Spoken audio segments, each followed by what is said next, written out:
السلام علیکم ورحمۃ اللہ وبرکاتہ۔ آج کا یہ دن آپ کے لیے برکت و عافیت والا ہو۔ خوش رہیے، ہنستے مسکراتے رہیے۔ اللہ ہر دکھ دور فرمائے اور بے انتہا خوشیاں دیں۔ آج میں آپ کے سامنے گالی کا عذاب، گالی کے عذاب کا بتاؤں گا کہ ایک گالی دینے سے کیا عذاب ہوتا ہے قبر میں۔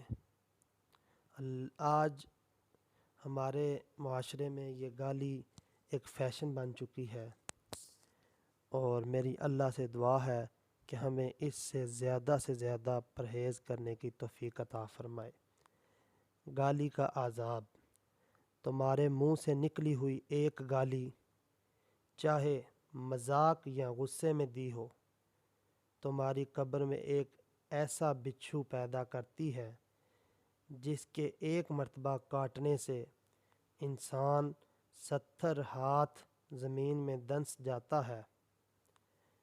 تمہارے منہ سے نکلی ہوئی ایک گالی چاہے مذاق یا غصے میں دی ہو، تمہاری قبر میں ایک ایسا بچھو پیدا کرتی ہے جس کے ایک مرتبہ کاٹنے سے انسان 70 ہاتھ زمین میں دنس جاتا ہے۔